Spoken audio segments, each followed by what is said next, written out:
नमस्कार। आइए हम एक अच्छे सुनहरे मौसम में आज हैं जिसको बोलते हैं सावन का महीना। और ये श्रावण का जो महीना है, आप देखते हैं कि परमात्मा बूंद बूंद करके बरसता है आसमान से, और जब धरती पर जब बूंद गिरती है और बूंद पड़ने से धरती से नए अंकुर पैदा होते हैं, नए पेड़ पैदा होते हैं, नई जड़ी बूटी पैदा होती हैं।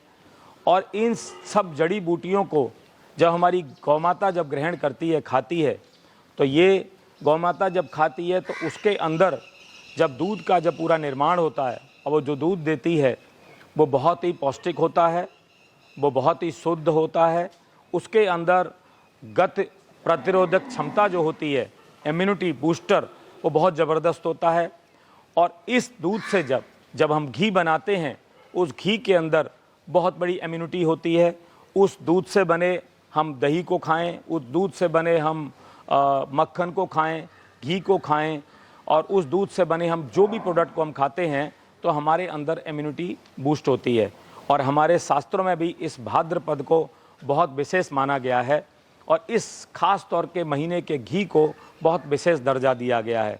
तो ये ऐसी बहुत सारी चीज़ें हैं जिनको हमको समझना चाहिए। हमारे सनातन में इन सब चीज़ों को बहुत महत्व दिया गया है। हम अपनी सनातनी चीज़ों को अगर समझेंगे नहीं, हम मिथ के रूप में छोड़ देंगे, सिर्फ गूगल पे जो लिखा मिलेगा उसी को सच मानेंगे, मेरे हिसाब से वो ठीक नहीं है। अगर आप देखेंगे, अगर थोड़ा भी हमारा भागवत जी के बारे में पढ़ें, भागवत जी ने एक एक शब्द को बहुत सुंदर रूप में लिख करके दिया हुआ है कि हमें किस समय में क्या खाना चाहिए, किस समय में क्या नहीं खाना चाहिए। बहुत डिटेल में मैं बात नहीं करूँगा, लेकिन मैं भाद्रपद के घी के बारे में ज़रूर बताना चाहूँगा कि ये घी बहुत विशेष क्यों है। क्योंकि आप देखते हैं कि इस मौसम में जब परमात्मा जब बरसता है और बूंद बूंद के रूप से जब बरसता है, तो ये जो मौसम होता है, जो एनवायरनमेंट होता है, ये बहुत विशिष्ट हो जाता है। और इस विशिष्ट रूप में जो जड़ी बूटी पैदा होती हैं वो हर समय पैदा नहीं होती हैं। और जब आज मैं मानता हूँ कि आज जो गायों के चरने की जगह कम हो गई, लेकिन जड़ी बूटी आज भी किसान आज काट काट के गांव से, घर से जो किसानों के जो लेके आते हैं अपने खेतों से, और जब वो गौ माता को जब देते हैं तो वो जाता ही जाता है उसके शरीर के अंदर। और वो जब जड़ी बूटी जब पूरा अपने शरीर में काम करते हैं, और वो दूध के रूप में जब गौ माता जब देती है, और उससे जब उत्पाद बनते हैं, उससे जो प्रोडक्ट बनता है, वो असर दिखाता ही दिखाता है। तो मेरा ये मानना है कि ये भाद्रपद का घी विशेष रूप से हम सबको ज़रूर इस्तेमाल करना चाहिए। ये बहुत बड़ा प्रसाद है कुदरत का, और इस प्रसाद को हमें ग्रहण करना चाहिए। आइए हम सब मिल कर के इस सुंदर महीने के उत्पाद को इस्तेमाल करें, और अपने पूरे घर में एक खुशी का माहौल लेकर के आएँ। हालांकि आप सब लोग जानकार हैं, देसी घी आप लोग इस्तेमाल करते होंगे, आप जानते होंगे।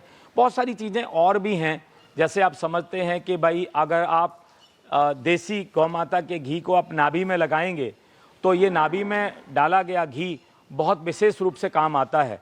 तो इस तरीके से बहुत सारी चीज़ें, बहुत सारे लोग बोलते हैं कि भाई नाभि हमारे पूरा शरीर का पूरा जिसको बोलते हैं सेंटर ऑफ पावर है।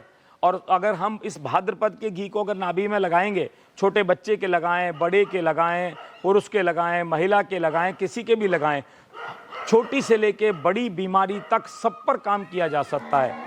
हमें इस भाद्रपद के घी को विशेष तौर पर इस्तेमाल करना चाहिए। मैं सबसे निवेदन करूंगा, आप प्लीज़ इसको समझें और इसको प्रयोग में लेकर के आएँ।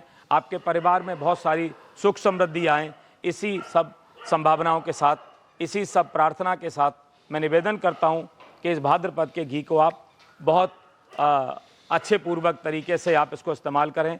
बहुत बहुत धन्यवाद। आनंद करो। आनंद करो।